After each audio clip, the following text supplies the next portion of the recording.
আসসালামু আলাইকুম ওয়া রাহমাতুল্লাহি ওয়া বারাকাতুহু। আলহামদুলিল্লাহ ওয়াসসালাতু ওয়াসসালামু আলা রাসূলিল্লাহি ওয়া বা'দ। প্রশংসা আল্লাহ তাআলার, যিনি এক বিন্দু তুচ্ছ পানি হতে আমাদের সৃষ্টি করেছেন সুন্দরতম অবয়বে, তারপর প্রেরণ করেছেন এই পৃথিবীতে নর এবং নারী হিসেবে। আমরা সবাই বলি আলহামদুলিল্লাহ। অসংখ্য দুরূদ ও সালাম নাযিল হন মুস্তাফা সাল্লাল্লাহু আলাইহি ওয়াসাল্লামের উপর, যার পর এই পৃথিবীতে আর কোনো নবী রাসূল আগমন করবেন না। আল্লাহুম্মা সাল্লি আলাইহি আল্লাহুম্মা বারিক আলাইহি। এটা সরাই ফেলা যায় না একটু? ঠিক আছে, থাক।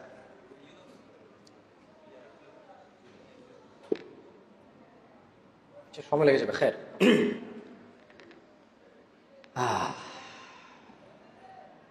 আল্লাহুম্মা সাল্লি আলা মুহাম্মদ। চারিদিকে ছোট ছোট মেয়েরা ধর্ষিত হচ্ছে, খুন হচ্ছে, গুম হচ্ছে, এবং এটা নিয়ে সবাই দৃষ্টান্তমূলক শাস্তি চায়। কিন্তু আমার এই ছোট্ট অবুঝ মনে একটা প্রশ্ন জাগে, আপনি কি শাস্তি চান? তাদেরকে জিজ্ঞেস করা হয়, কেন এই অপরাধগুলোর স্পেসিফিক কোনো শাস্তি কি গত 50 বছর নির্ধারণ করা যায়নি? আর মানুষ এত উদ্বিগ্ন কেন? খুনি খুন করবে, রেপিস্ট রেপ করবে, ডাকাত ডাকাতি করবে, চোর চুরি করবে, ধরা পড়লে বিচার হবে। মানুষের এত আশঙ্কা কেন? মানুষ রাস্তায় নেমে যেতে হচ্ছে কেন বিচারের জন্য? ওয়াই? এদেশে কি তাহলে বিচার হয় নাই এগুলোর কখনো? যদি এগুলোর বিচারকরা বিচার করেই থাকে, তাহলে রাস্তায় নামতে হচ্ছে কেন মানুষের আসলে? আর যদি কোনো অপরাধ সংগঠন হওয়ার পর রাস্তায় নেমে বিচার চাইতে হবে, তাহলে কাকে বসাইছে ওখানে? কারা আছে ওখানে? কেন একটা অপরাধ সংগঠিত হবে, আমি রাস্তায় নামবো, মিছিল করব, মিটিং করব? আর এদেশের মানুষরা তো জালেম। জানাকারী জানা করেছে, খুনি খুন করেছে, দেখা যায় তার বাড়িটা জ্বালিয়ে দিয়েছে, অথচ ওখানে ওর নাবালক শিশু থাকতে পারে, ওর বৃদ্ধা মা থাকতে পারে, যার বাসার যার ছাদ, তার তো কোনো দোষ নাই, তার তো কোনো দোষ নাই। এদেশের আমরা সবাই জালেম। সুযোগ যখন পাই, ও সুযোগ পেয়েছে, যা খুশি তা করেছে। আমি সুযোগ পেয়েছি, ওর বাড়িটা ভেঙে দিয়েছি। কেন ওর বাড়ি ভাঙবো? কেন? বাড়ি কি অপরাধ করছে? বাড়িতে ওর মা থাকবে তো, ওর মার তো কোনো অপরাধ নাই। বাড়িতে ওর যখন ফাঁসি হবে, মৃত্যু হবে, ওর এতিম বাচ্চা থাকবে তো, বাচ্চা তো বয়স 3 বছর 4 বছর, বাচ্চা তো অপরাধ নাই। হাদা ইনসাফ, হাদা আদল। This is your judgement. তোমাদের বিচার হচ্ছে এটা। যাই হোক, শোনো, আল্লাহ তাআলা কোরআন কারীমে বলছে, আমাদেরকে বলছে, কেমন এটা একটু বিরক্ত করছে আমার। আল্লাহ বলছেন যে, আউযু বিল্লাহি মিনাশ শাইতানির রাজিম, ওয়াত্তাবিউ আহসানা মা উনজিলা ইলাইকুম মির রাব্বিকুম মিন ক্বাবলি আন ইয়াতিয়াকুম আযাবু বাগতাতাও ওয়া আনতুম লা তাশউরুন। তোমাদের প্রতিপালকের নিকট হতে তোমাদের প্রতি যা অবতীর্ণ হয়েছে। বলতে পারেন কি অবতীর্ণ হয়েছে? আল্লাহ থেকে কি অবতীর্ণ হয়েছে? আর কি? সুন্নাহ। ওয়া মা ইয়ানতিকু আনিল হাওয়া ইন হুয়া ইল্লা ওয়াহয়ুন ইউহা। আল্লাহ বলছেন, তোমাদের প্রতিপালক মানে রব থেকে যা নাজিল হয়েছে তা তোমরা, বা রব থেকে যা উত্তম আখ্যায়িত হয়েছে তা তোমরা অনুসরণ করো। এগুলো সাউন্ড একটু কমাই দেওয়া যায়? আমি তো জোরে কথা বলি, ভলিউমটা একটু কমাই দিলে, কমাই দাও, আমি জোরে কথা বলি তো, কমাই দাও। বিসমিল্লাহ। ওকে। তো আল্লাহ বলছে যে তোমাদের প্রতিপালক থেকে যা উত্তম বলে আখ্যায়িত হয়েছে, নাজিল হয়েছে যা, ওখান থেকে ওটাকে তোমরা অনুসরণ করো। কখন? তোমাদের কাছে আযাব আসার আগে তোমরা অনুসরণ করো। আচ্ছা বলেন তো, ইসলাম মানতে হবে কখন? আযাব আসার পরে না আগে? মরার আগে না পরে? কি মানতে হবে? আল্লাহ থেকে যা নাজিল হয়েছে এবং তিনি যা উত্তম বলে আখ্যায়িত করেছে, কোরআন ও সহিহ সুন্নাহ। কোরআন ও সহিহ সুন্নাহ। কখন মানতে হবে? কখন? আযাব আসার আগে। কাদের উপর আযাব আসতে পারে? না, আমি বলবো না, আপনি বলবো না, যারা আল্লাহ থেকে যা নাজিল হয়েছে তিনি যা উত্তম বলে আখ্যায়িত করেছে এটার যারা অনুসরণ করে না, করবে না বলে সিদ্ধান্ত নিয়েছে তাদের কাছে আসবে আযাব। আমাদের কাছে কেন আসবে? ওয়াই? আপনি কি মানেন না কোরআন? আল্লাহর কাছে ক্ষমা চান, আল্লাহ আমাকে ক্ষমা করো, খালাস। আপনার কাছে আযাব আসবে কেন? দরকার আছে আযাব আসার? আপনি আশা করতেছেন নাকি এটা? আল্লাহ বলছেন যে আযাব আসার আগে অনুসরণ করো যা উত্তম বলে আখ্যায়িত হয়েছে, যা নাজিল হয়েছে প্রতিপালক থেকে। আন তাকুলু নাফসান ইয়া হাসরাতা আলা মা ফাররাতু ফি জামবিল্লাহ ওয়া ইন কুনতু লামিনাল সাখিরিন। যাতে কাউকে বলতে না হয় হায় আফসোস, আমি আল্লাহর প্রতি আমার কর্তব্য অবহেলা করেছিলাম। আল্লাহ বলছে তোমরা অনুসরণ করো যা আল্লাহ নাজিল করেছে আযাব আসার আগে, যাতে তোমাদের কারো বলতে না হয় আফসোস, হায় আয় হায়, কি আমি আমার প্রতি আল্লাহর জন্য যে কর্তব্য ছিল বা আল্লাহর প্রতি আমার যে কর্তব্য ছিল আমি সেগুলোকে ঠাট্টা বিদ্রোপকারী হিসেবে কি করছি? অন্তর্ভুক্ত ছিলাম আমি এগুলো। আযাব আসার আগে প্রতিপালক যা নাজিল করেছে তা মানতে হবে, যাতে আমরা আফসোস না করতে হয় যে হায় আফসোস। আও তাকুল লাউ আন্নাল্লাহ হাদানি লাকুনতু মিনাল মুত্তাকিন। অথবা এই কথা যাতে, এই তোমরা এমন করো কেন, কি সমস্যা তোমাদের? আও তাকুল, অথবা যাতে এই কথা না বলতে হয় লাউ আন্নাল্লাহ হাদানি লাকুনতু মিনাল মুত্তাকিন, আল্লাহ যদি আমাকে সঠিক পথ দেখাতেন তাহলে অবশ্যই আমি মুত্তাকিদের অন্তর্ভুক্ত হতাম। কে যদি সঠিক পথ দেখাইতো? তো কোরআন নাজিল করছে কে? তো যে বললো যদি আল্লাহ সঠিক পথ দেখাইতো তো কোরআনটা নাজিল করলো কেন আল্লাহ?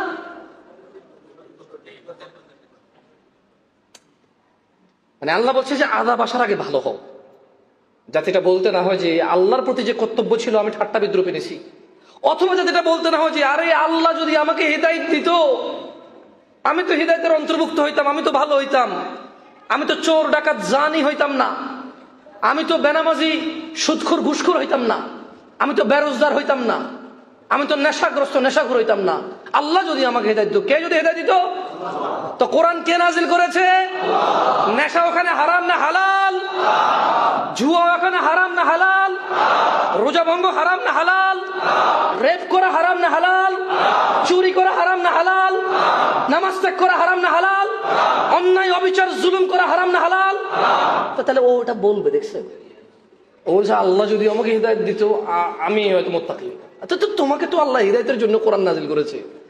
যা যা করার কারণে তুমি বলতেছো আমি হিদায়াতের অন্তর্ভুক্ত ছিলাম না, যদি আল্লাহ হিদায়াত দিত আমি হইতাম, তো আল্লাহ তো তা নাজিল করে বলে দিয়েছে এটা না, এটা করলে হিদায়াত নাই, এটা করলে হিদায়াত আছে। কোরআন তো এই জন্যই আসছে, রাসূলুল্লাহ সাল্লাল্লাহু আলাইহি সাল্লাম তো এই জন্যই আসছে। আল্লাহ কি বলেনি ওয়া মা আতাকুমুর রাসূল ফাখুযুহু ওয়া মা নাহাকুম আন ফান্তাহু? তো আল্লাহ তো বলে দিয়েছে রাসূল যা দেয় নাও, ওটা হিদায়াত। ওয়া মা নাহাকুম আন ফান্তাহু, যা উনি নিষেধ করে সেটা হচ্ছে কি? গুমরাহি। যা তিনি নিষেধ করে ওটা ছেড়ে দাও, ওইটাই গুমরাহি। ওইটা যদি তোমরা করা শুরু করো পথভ্রষ্ট হবা, তোমরা ছেড়ে দিতে হবে। তো আমরা কখন ভালো হব? নাইলে কি বলতে হতে পারে আমাদেরকে? আল্লাহর প্রতি যে কর্তব্য ছিল আমি বিদ্রুপকারী ছিলাম তার প্রতি। অথবা যদি আল্লাহ আমাকে হিদায়াত দিত তাহলে আমি কি হইতাম? মুত্তাকি হইতাম। কি হইতাম? মুত্তাকি হইতাম। যাই হোক, আমি শুরুতে দুইটা কথা বলেছি, আপনারা কিছু মনে করিয়েন না। আপনাদের আবার মনে করার অভ্যাস বেশি, কিছু করার নাই। আমি নিজেও অনেক ভয় থাকি আপনাদের সাথে কথা বলার সময়, কোন টাইটেল কি দিয়ে আপলোড করেন, দেখা যায় দিন দুনিয়া সবই গেল। কেন মাইশার আগে, সরি ওর নাম কি, আসিয়ার আগে মাইশার কথা শোনেন না আপনারা? 8 মাস আগের ঘটনা। ফাহিমার কথা শোনেন নাই? 8 মাস আগে ওই যে দুধ, মানে আইসক্রিম বানানোর জন্য দুধ রেডি করছে, তো ওই মাত্র 3 বছরের বাচ্চা, মাত্র 3 বছরের বাচ্চা, তো ধুলাবালি ফেলতেছিল, খেলার ছলে ধুল পড়ছে ওই আইসক্রিম বানানোর দুধের মধ্যে। ওকে মেরে ওর আঁত পর্যন্ত, ওর মানে পশ্চাৎ দেশ দিয়ে ওর আঁত পর্যন্ত বের হয়ে গেছে। আমরা কি জানি ওই খুনের কি হয়েছে? মাইশার খুনের কি হয়েছিল আসলে? আমরা কি জানি ওর কি বিচার হয়েছিল? আসিয়ার বিচার চাচ্ছি, আমি বিচারের বিপক্ষে না। But what about those girls? গত 10 বছরে যাদের 8 বছর 9 বছর আগে নির্যাতিত হয়েছে। আরে গতকালকে তো এটিএন বাংলা বলছে এই যে শেওড়াপাড়া রামপুরায় বাবা নিজের মেয়েকে ধর্ষণ করেছে। হ্যাঁ, ও মসজিদের ভিতরেই আমরা এনাফ না? আমি কি বলতেছি ফিতনা ফাসাদ করতে? This is you brother, this is me. লোকের বউ মারা গেছে 1 মাস আগে, বউ মারা 3 দিনের মাথায় সে তার 14 বছরের মেয়ের সাথে অশ্লীলতা করে, লিপ্ত হয়।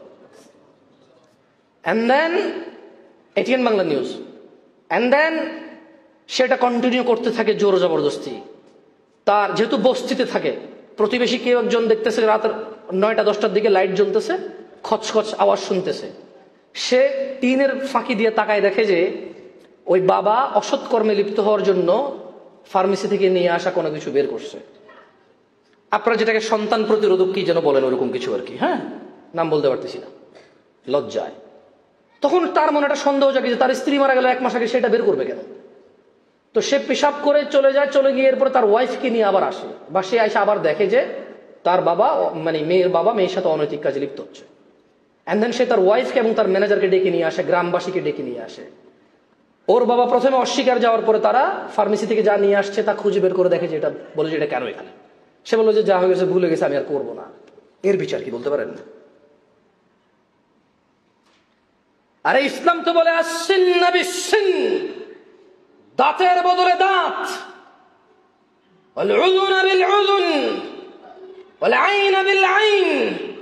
চোখের বদলে চোখ, হত্যার বদলে হত্যা, নাকের বদলে নাক, দাঁতের বদলে দাঁত। আপনি বলছেন যে অমানবিক, অমানবিক। ও ঘুষি দিয়ে দাঁত ভেঙে গেছে, এখন এই দাঁতটা কেমন ভাঙবো? ও ছুরি দিয়ে গুতাই ওর চোখ বের করে ফেলছে, এবং এই লোকটা জেনে শুনে কেমন চোখটা বের করবো? আরে ভাই, হোয়াটস রং, হোয়াটস রং উইথ ইউ? সে একজনের চোখ বের করছে, তার চোখ বের করলে হোয়াটস রং উইথ ইউ ভাই? এটা তার কাছে কোনো, দেখেন আপনার কাছে না খুব খারাপ লাগে, কিন্তু যে লোকটা একজনের চোখ বের করে ফেলছে, ইটস ইজি ফর হিম ভাই। অমানবিক হয়তো যদি একজনের চোখ না বের করতে পারে, তাহলে এরকম কারো চোখ বের করলে অমানবিক। কিন্তু সে তো একজনের চোখ বের করে ফেলছে, সে তো একজনের দাঁত ভেঙে ফেলছে, তার দাঁত ভাঙলে অমানবিক কেন হবে? তার কাছে তো দাঁত ভাঙা ইজি। সো এই ইজি কাজটা তো তার সাথে হবে। সে একজন লোককে হত্যা করছে, এখন তাকে হত্যা করবে, অসুবিধা কোথায়? হত্যা করা তার কাছে সহজ, হত্যা হয়ে যাওয়া তার জন্য কঠিন কেন হবে? এটা অমানবিক কোথায় আমি এটাই বুঝি না। আমি আপনারা ধরে পিড়াই দিলাম, আমার কাছে এটা সহজ। এখন আপনারা তো মানে দেশের আইন ধরে আমাকে পিড়াই দিল, পুলিশ আদালত ধরে আমার পিড়াই দিল, তো এটা কঠিন কেন হবে আমার জন্য? এটা তো easy for me, right? Because I am use to be with that. সে কি আমার কথা বুঝছেন? হয়তো ইউজ টু বি, লাইক আমি দা দিয়ে কুপ দিয়ে দিছি, একজন হাত কেটে ফেলছে। এখন গভর্নমেন্ট আসবে, হুকুমা আসবে, সরকার আসবে, ল হবে, বিচার হবে, হাত কাটে ফেলা হবে প্রকাশ্যে, অথবা যেভাবে পারে সরকারে করবে। অমানবিক কেন হবে? হাত কাটা তো আমার কাছে ইজি, বা ওর কাছে তো ইজি। আল্লাহ আমাদেরকে বুঝার তৌফিক দান করুন। নাহলে এরকম বলবেন যে দৃষ্টান্তমূলক শাস্তি চাই। তা কি দৃষ্টান্তমূলক শাস্তি? 8 বছরের মেয়েকে ধর্ষণ করছে, দৃষ্টান্তমূলক শাস্তি কি? মানে কি শাস্তি কি দৃষ্টান্তমূলক বলতে চান আপনি? ফাঁসি? ফাঁসি কিসের দৃষ্টান্তমূলক শাস্তি? প্রথম কথা হলো অবিবাহিত। অবিবাহিত হলে ফাঁসি ঠিক আছে, বুঝছি, অবিবাহিত ফাঁসি ওকে। অবিবাহিত, বিবাহিত পুরুষ জানা করেছে, জানা। আমি ফতোয়া দেই না, এই জন্য দিলাম না, বড় আলেম থেকে জেনে নিয়েন। কটুক গেড়ে ওরা পাথর মারতে হবে, এটা জেনে নিয়েন বড় আলেম থেকে। এইটা হচ্ছে দৃষ্টান্তমূলক শাস্তি। ফাঁসি দিলে কিসের দৃষ্টান্তমূলক শাস্তি? ও বিবাহিত জানাকারী, ওর ফাঁসিতে কিসের দৃষ্টান্তমূলক শাস্তি হবে? এটা কিসের দৃষ্টান্ত? যদি এরকম দৃষ্টান্ত হইতো তাহলে এদেশে কি ফাঁসি কম হয়েছে? এদেশে আপনি কি মনে করেন ফাঁসি কম হয়েছে? তো কে ভয় পায়? এই গত সরকারে কতগুলো মানুষ রাজনীতি করার জন্য ফাঁসি দিয়েছে না? তো গত সরকার নিজে তো অবৈধ কাজে লিপ্ত ছিল, এই সরকার এসে ফাঁসি দিতে চাইতেছে না। এখন বলতেছে না শেখ হাসিনাকে খবর দিয়ে এরা ফাঁসি দিতে হবে, বহুত মানুষ মারছে। তো এখন এও তো ভালো হবে না, এরপরে যেটা আসবে ওইটাও অন্যায় করবে, জানে যে ফাঁসি হবে, তারপরে তো অন্যায় করবে, করবে না? তো এগুলো কিসের দৃষ্টান্তমূলক শাস্তি? এমন কিছু করতে হবে যেটা কোরআন ও সুন্নাহ বলেছে, যেটা দৃষ্টান্ত হয়ে থাকবে যে শাস্তিও হয়েছে, ইবাদতও হয়েছে। শাস্তিও হয়েছে, বলেন তো, দাঁতের বদলে দাঁত ভাঙলে দুইটা কাজ হয়, কয়টা কাজ হয়? শাস্তি হয়, আবার ইবাদত হয়। কারণ দাঁতের বদলে দাঁত ভাঙতে কে বলছে? চোখের বদলে চোখ কে বলছে? তাহলে দুইটা জিনিস হয়, এক শাস্তি হয়, দুই ইবাদত হয়। কারণ আল্লাহ যে শাস্তি দিয়েছে সেই শাস্তি সেই করেছে।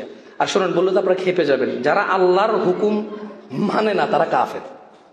মানে বিচার ফয়সালা যারা আল্লাহর হুকুম বাদ দিয়ে অন্য কারো হুকুম করে, কোরআনে আছে এগুলা। বড় আলেম থেকে ফতুয়া নিয়ে নিন, আমি ফতুয়া দিব না, কেমন? আমি রমাদান নিয়ে কথা বলে ইনশাআল্লাহ আমার বক্তব্য শেষের দিকে চলে যাব। দিনী ভাইরা, আপনি যদি আরো 200 বছর বাঁচেন, 200 বছর যদি রমাদান পান, 200 বছর যদি রমাদান নিয়ে লেকচার শুনেন, হাদিস বদলানো যাবে না এগুলাই। 200 বছর থেকে লেকচার শোনার পরেও আপনার ফজিলত বদলানো যাবে না, ফজিলত এগুলাই। যেই কথা বলবে রমাদান নিয়ে, সে বলবে যে عن أبي هريرة رضي الله عنه قال قال رسول الله صلى الله عليه وسلم আবু হুরায়রা রাদিয়াল্লাহু আনহু থেকে বর্ণিত, তিনি বলেন রাসূল সাল্লাল্লাহু আলাইহি ওয়াসাল্লাম বলেছেন, إذا كان أول ليلة من شهر رمضان صفدت الشياطين ومرضت الجن। রমাদান মাসের প্রথম রাতেই শয়তান ও দুষ্ট জিনদেরকে শৃঙ্খলাবদ্ধ করা হয়। রমাদানের কোন রাত থেকে শয়তান আর দুষ্ট জিনকে শৃঙ্খলাবদ্ধ করা হয়? কোন রাত থেকে? তাই আজকে যে শেভ করে মসজিদে আসছেন, কোন শয়তানে করাইছে এটা? হ্যাঁ, ও আবার শয়তান খুঁজে, ইবলিস তো নাই ভাই, ইবলিস नहीं, उसका काम तमाम हो गया इस महीने के लिए। मिनल जिन्नति अन्नास। শয়তান কয় রকম? সারা জীবন ইবলিসের গেলেছি ভাই, আফসোস ইবলিসের মতো একটা মানে জিনের মধ্যে ইবলিস আছে, আমরা চিনি। মানুষের মধ্যে যদি একটা নাম থাকতো কারো, তাহলে আমরা বুঝলাম যে হ্যাঁ ওইটা জিনের মধ্যে হচ্ছে ইবলিস, ওদের নেতা। মানুষের মধ্যে এই হচ্ছে আমাদের শয়তান, মানে মানুষ শয়তানের নেতা হচ্ছে। তাইলে মনে হয় আপনারা বুঝতে পারতেন, যেমন এদেশে পর্দা হচ্ছে মহিলার ওয়াজ, ঠিক তেমনি শয়তান হচ্ছে ইবলিস। শয়তান হচ্ছে কে? কিন্তু পর্দা যে পুরুষের ওয়াজ, শয়তান যে মানুষের মধ্যেও আছে, এই দুইটা জিনিসই আমরা অনুভব করি না। রমাদানের কোন রাত থেকে শয়তানকে শৃঙ্খলাবদ্ধ করা হয়? তাই যারা মাগরিবের সালাতটা পড়েন নাই বা পড়ছেন, ইফতারটা করে সিগারেট খান, কোন শয়তানে খাওয়াইছে? হ্যাঁ, আল্লাহ তো বললো যে দুষ্ট জিনকে আল্লাহ বন্দী করে। দেখছেন আল্লাহ কি সুন্দর করে বলছে না, যে আমি শয়তান এবং দুষ্ট জিনকে বন্দী করি। তো এগুলা কোন জিন, কোন শয়তান? মিষ্টি শয়তান যেগুলা সিগারেট খাওয়ায়, দাড়ি কাটায়। শোনেন, আজকে এখানে উপস্থিত অনেকেই আছেন, আমি বলতে চাই, আল্লাহ নবী সাল্লাল্লাহু আলাইহি ওয়াসাল্লাম বলেছে, প্রথম রাত থেকেই আল্লাহ দুষ্ট জিন ও শয়তানকে বন্দী করে ফেলে, শৃঙ্খলাবদ্ধ করে ফেলে। ওয়াগুল্লিকাত আবওয়াবুন নার, জাহান্নামের দরজাকে তিনি বন্ধ করে দেন। ফালাম ইউফতাহ মিনহা বাব, এবং জাহান্নামের একটি দরজাও খোলেন না। হোসেনপুরের মানুষ, কিসের জন্য এখনো আল্লাহ থেকে তোমরা দূরে আছো? শয়তান, দুষ্ট জিন, তাকে আল্লাহ বন্দী করে রেখেছে, শৃঙ্খলাবদ্ধ করে রেখেছে। জাহান্নামের দরজাগুলো বন্ধ করে দিয়েছে তিনি, গফুরুর রহিম, রহমানুর রহিম, আজিজুল কওয়িজুল কুওয়াতিল মাতিন, বন্ধ করে দিয়েছে। ওয়াফুতিহাত আবওয়াবুল জান্নাহ, জান্নাতের দরজাগুলো খুলে দিয়েছেন। ফালাম ইউগলাক মিনহা বাব, জান্নাতের একটা দরজাও তিনি পুরো রমজান মাসে বন্ধ করবেন না। ওয়ায়ুনাদি মুনাদিন, ওয়ায়ুনাদি মুনাদিন, একজন ঘোষণাকারী ঘোষণা দিতে থাকেন, ইয়া বাগিয়াল খায়র, ইয়া বাগিয়াল খায়র আকবিল, ইয়া বাগিয়াল খায়র আকবিল, ইয়া বাগিয়াল খায়র আকবিল। হে কল্যাণ অন্বেষণকারী, হে কল্যাণ তালাশকারী, হে ভালো কিছু খুঁজছো যে, আকবিল, অগ্রসর হও। ওয়ায়ুনাদি মুনাদিন, একজন আহ্বানকারী আহ্বান করতেই থাকে, ইয়া বাগিয়াল খায়র, ইয়া বাগিয়াল খায়র, হে কল্যাণ অন্বেষণকারী, আকবিল আকবিল, অগ্রসর হও, নামাজ পড়ো, রোজা রাখো, যাকাত দাও, সাদাকা করো, দাড়ি কেটো না, সিগারেট খাও না, মিথ্যা বলো না, হারাম খেও না, গালিগালাজ করো না, ঝগড়া ফাসাদ করো না। ইয়া বাগিয়াল খায়র, তোমাদের মধ্যে যারা কল্যাণ অন্বেষণ করছো, আকবিল আকবিল, অগ্রসর হও, অগ্রসর হও। ইয়া বাগিয়াল খায়র আকবিল, হে কল্যাণ অন্বেষণকারী অগ্রসর হও। ইয়া বাগিয়াল খায়র, অগ্রসর হও কল্যাণের দিকে, কল্যাণ অন্বেষণকারীরা। একজন ঘোষণাকারী কি ঘোষণা দেয় বলতে পারেন? কি ঘোষণা দেয়? আমি আবার পড়ে শুনে এরপর আপনারা বলবেন, বলবেন তো? ওয়ুনাদি মুনাদিন, একজন ঘোষণাকারী আহ্বান করে বা ঘোষণা দিতে থাকে, বলেন ইয়া বাগিয়াল খায়র, না আমি বলতেছি, উনি বলছেন, মানে ওই ঘোষণাকারী বলে ইয়া বাগিয়াল খায়র, হে কল্যাণ অন্বেষণকারী, আকবিল, অগ্রসর হও। কি হও? কাকে বলতেছে? কাকে বলতেছে? সবাইকে বলে নাই, সবাইকে কিন্তু বলে নাই। কাকে বলছে? আমরা কি কল্যাণ অন্বেষণ করি? দাড়ি কাটা কোন কল্যাণ? মিথ্যা কথা কোন কল্যাণ? সপ্তাহে শুধু জুমা পড়া কোন কল্যাণ? মায়ের সাথে বিয়াদবি করা কোন কল্যাণ? ওই মহিলা সারাদিন কাজ করে যে নোংরা কাপড় চোপড় আছে ওইটা পরে তার স্বামীর সামনে যাইতে কোন কল্যাণ আছে? একটু পয় পরিষ্কার হয় না? গা গোসল ধরে কিছু বললে বলে যে তোর হলাম এগুলো তো বাসি না, আর কি তাই গোসল করবি, কি তা কাপড় চোপড়। আমরা বুঝিনি আর কথা, এমনি তো কথা কোন মনে না আমরা। হ্যাঁ, তো কি কল্যাণ আছে? মহিলা আমাগার কোথাও বেড়াইতে যাবে, আরে বাপরে বাপ, ধার করে হলো কাপড় চোপড় নিয়ে আসবে।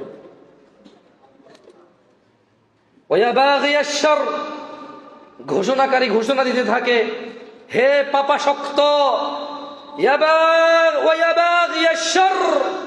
হে পাপাসক্ত, হে যারা পাপ করতে ইচ্ছে করো, হে তোমরা যারা গুনাহতে লিপ্ত আছো, হে তোমরা যারা অন্যায়কে পছন্দ করে ফেলেছো, হে তোমরা যাদের অন্যায় রক্তে রক্তে মিশে গেছে, হে পাপাসক্ত, আকসির, বিরত হও, হে পাপাসক্ত, বিরত হও।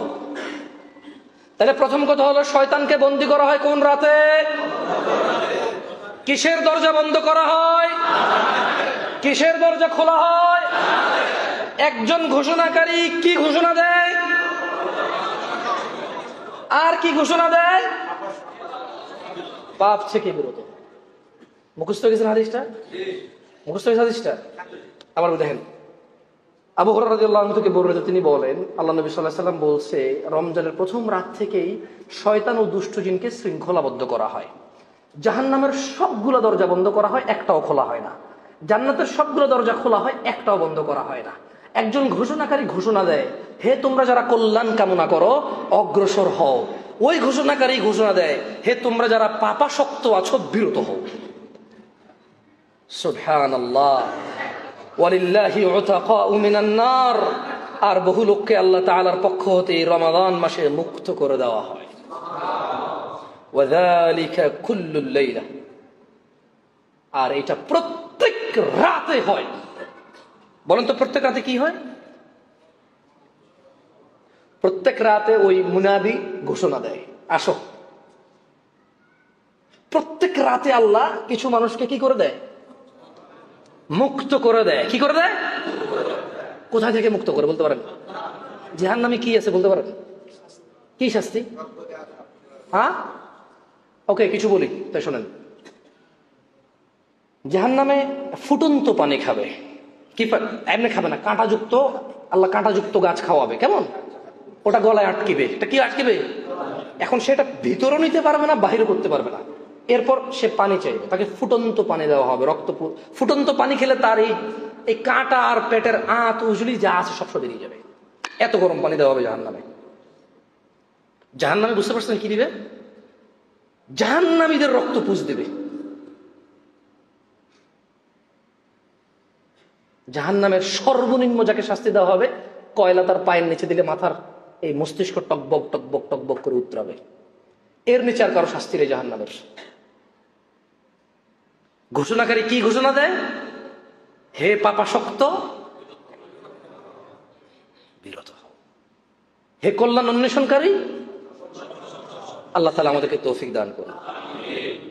আমি আগেই বলেছি, রমাদানে আপনি 200 বছর পেলে, 200 খুতবা পেলেও এগুলোই আপনি শুনতে হবে। এই কল্যাণকর কথাগুলো আপনি শুনবেন যে জাহান্নাম বন্ধ হয়, জান্নাত খোলে, শয়তানকে আল্লাহ শৃঙ্খলাবদ্ধ করে, জান্নাতের দরজা বন্ধ হয় না, আল্লাহ প্রতি রাতে মানুষকে ক্ষমা করে। এগুলোই মানতে হবে ভাই। সত্যি কথা বলেন তো, আপনি এগুলো আগে শুনছেন নাকি শোনেন নাই? দেখছেন? আমার পক্ষে কি নতুন করে বলা সম্ভব? আর বললে কি সঠিক হবে? নতুন কথা বললে কি সঠিক হবে? আল্লাহ আমাদেরকে বুঝার তৌফিক দান করুন। আমি আমার বক্তব্য এখানেই শেষ করব, কারণ শেখরা আসেন কথা বলবেন। আমি কি 2-1 জনকে পেতে পারি যারা আর দাড়ি কাটবে না? খালাস, নেহায় আর কাটবে না ইনশাআল্লাহ। আপনি তো কাটেন না, আপনি তো আছে, কাটছেন যে ফুল একটু মানে একটু একটু রাখে, এরকম 2-1 জন ভাই কষ্ট করে আসে, কাটবে না আর ইনশাআল্লাহ। আল্লাহ ওয়াফাক।